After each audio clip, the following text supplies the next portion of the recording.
For nearly a century and a half, the name Jack the Ripper has meant absence. No trial, no confession, no photograph, no certainty. Just 5 murdered women in the autumn of 1888, a city gripped by panic, and a killer who was never caught. Every decade since has produced a fresh wave of suspects, doctors, painters, sailors, even a member of the royal family, because the not knowing became almost unbearable. People wanted an ending. What they got instead was myth. And myths, unlike evidence, never die on their own. That is what makes the claim at the center of this video so strange. Not a new eyewitness. Not a lost diary. A stained piece of silk that had been sitting in private hands for over 100 years, dismissed by most serious historians as worthless. And then, using tools the Victorian police could not have dreamed of, 2 researchers say they pulled a genetic signature out of that cloth and matched it to a man who was already on Scotland Yard's own private list of suspects back in 1888. To understand why this matters, you have to go back to Whitechapel itself. In the autumn of 1888, London's East End was one of the most crowded, poorest districts on earth. Tens of thousands of people packed into narrow courts and tenements, many of them recent immigrants who had fled violence in Eastern Europe. Coal smoke hung so thick in the air that Londoners called it a pea soup fog, dense enough to blur a person standing a few feet away. There was no street lighting to speak of in the worst alleys, no forensic science, no fingerprinting, and certainly no DNA testing. Detectives worked with witness statements, instinct, and whatever physical clues they could see with the naked eye. Against that backdrop, a killer who moved quickly and knew the back streets could vanish almost effortlessly. Between August and November of 1888, at least 5 women, Marian Nichols, Annie Chapman, Elizabeth Stride, Catherine Eddowes, and Mary Jane Kelly, were murdered in the district, their bodies mutilated in ways that shocked even hardened Victorian police surgeons. The press, sensing an unstoppable story, seized on a taunting letter signed Jack the Ripper and ran with it, and a name that may have been a journalist's invention became permanent. Thousands of tips flooded into Scotland Yard. Hundreds of suspects were investigated and cleared. And when no arrest ever came, the case didn't fade. It calcified into legend, endlessly reopened by writers convinced they had finally found the answer. Buried underneath all of that noise, though, was a much quieter thread, one police officers pursued away from the newspapers. Senior investigators kept their own private shortlists of men they considered genuinely dangerous, distinct from the public theories about aristocrats and secret societies. One of those names was Aaron Kosminski, a Polish Jewish immigrant working as a hairdresser in Whitechapel, living in the exact neighborhood where the killings took place. He wasn't glamorous or notorious in his own time. He was simply a local man the police had their eye on. And for well over a century, that was as far as it went. A name in old case files, never enough on its own to prove anything. The object that eventually reopened this case was a shawl, a length of stained, faded silk with a claim attached to it that sounded almost too convenient to be true. According to the account passed down with it, the shawl had been recovered at the scene of Catherine Eddowes' murder on the night of September 30th, 1888, supposedly picked up by a police officer named Amos Simpson, who took it home rather than logging it as evidence, an act that wouldn't have been unusual in an era before formal chains of custody existed. From there it stayed within his family for generations, folded away, handled, passed down, never once entering the official police record. 4. Most historians who study the Ripper case, that absence from any contemporary document was disqualifying. Countless fake relics have attached themselves to this case over the decades, forged letters, invented confessions, souvenirs with dramatic backstories and no verifiable connection to the crimes. The shawl, for most of its existence, was filed alongside all of that. Its status changed in 2007 when it came up for auction and was purchased by a businessman and self-described armchair investigator named Russell Edwards. Edwards wasn't a scientist or a criminologist by training, but he had the resources and the conviction to pursue something no one before him had, actual laboratory analysis. He enlisted Dr. Yuri Luhalainen, a biochemist at Liverpool John Moss University who specialized in the notoriously difficult work of extracting usable genetic material from old, degraded samples, the kind of material most labs would consider unworkable. The obstacles were enormous. The shawl was well over a century old and had never been kept in controlled storage. It had been folded and unfolded, exposed to damp air and sunlight, and handled by an unknown number of people across generations. Each contact a potential source of contamination, and each year a source of further genetic decay.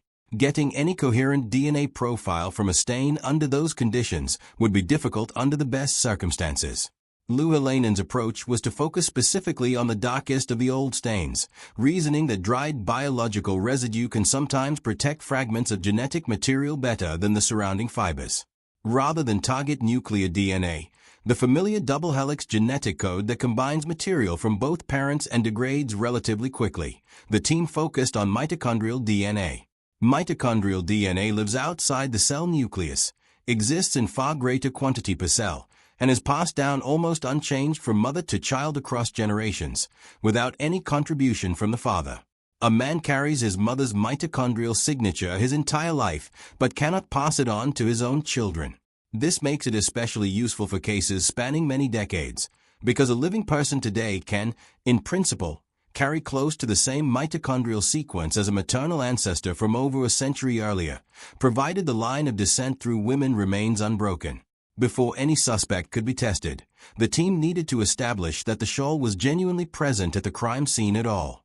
That meant tracing a living descendant of Catherine Eddowes through an unbroken maternal line, mother to daughter, generation after generation, down to someone alive today. Genealogists work through parish registers, census records, and certificates of birth, marriage, and death to follow that thread forward through more than a century of history, eventually locating a woman descended from Eddowes' sister. A cheek swab was taken, and the resulting mitochondrial sequence was compared against DNA recovered from blood residue on the shawl.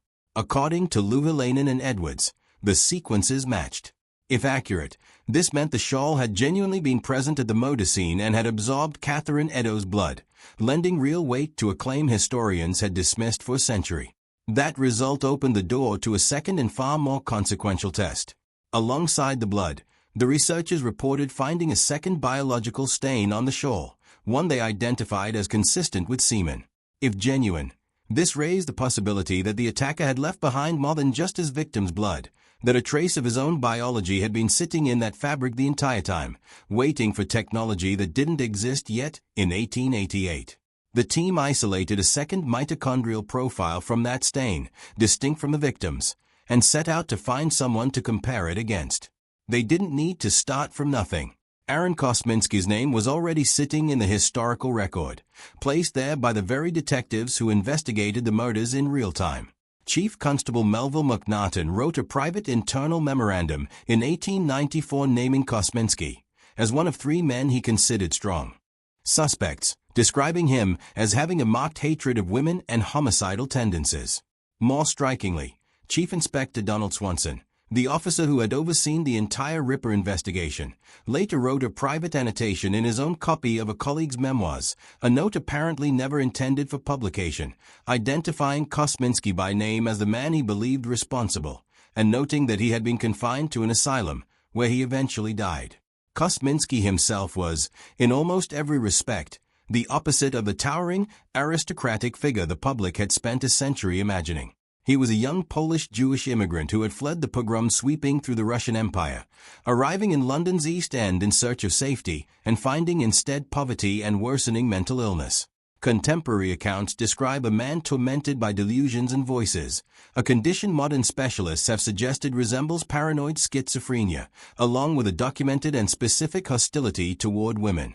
He lived and worked inside the very few square miles where the murders occurred. In 1891, his family, unable to care for him any longer, had him committed to an asylum, where he remained until his death years later. Notably, the killings in Whitechapel that had defined that autumn stopped entirely around the time he was taken off the streets. Working from a genealogical trail similar to the one used for Eddowes, researchers located a living descendant of Kosminski's sister, tracing an unbroken maternal line down to the present.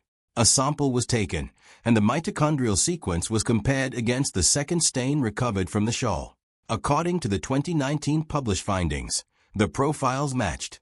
Lou Helanen and Edwards presented this as compelling evidence that Aaron Kosminski was, in fact, the man responsible for at least the murder of Catherine Eddowes, and by extension, likely responsible for the broader series of killings attributed to Jack the Ripper.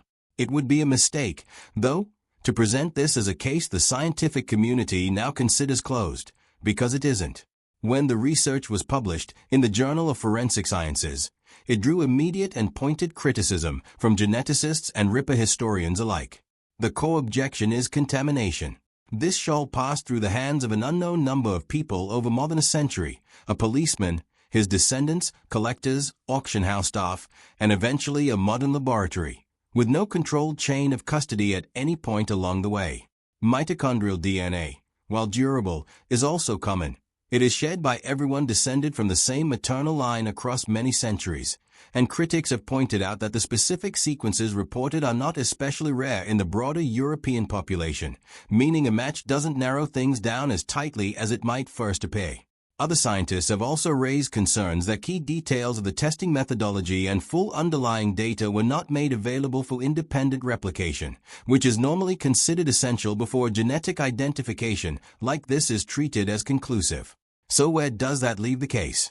The shoal, whatever else is true about it, is a genuinely fascinating artifact, and the genealogical work connecting living descendants back to both a victim and a long-suspected killer is a remarkable piece of historical detective work in its own right. But claiming total scientific certainty after 137 years on the basis of a single privately funded study built around an item with no formal chain of custody is a much bigger claim than the evidence can comfortably support on its own. Aaron Kosminski remains, by far, one of the most credible suspects historians have ever identified. Named by the detectives who ran the actual investigation, living in the right place, exhibiting behavior consistent with the crimes, and falling silent from the record at almost exactly the moment the murders stopped. Whether a 100-year-old stain on a shoal is enough to turn that strong circumstantial case into an unshakable scientific verdict is something researchers are still arguing about today. The fog, in other words, hasn't lifted completely. But for the first time in a very long time, it has thinned enough that we can finally make out a face. Like, subscribe, and follow for more.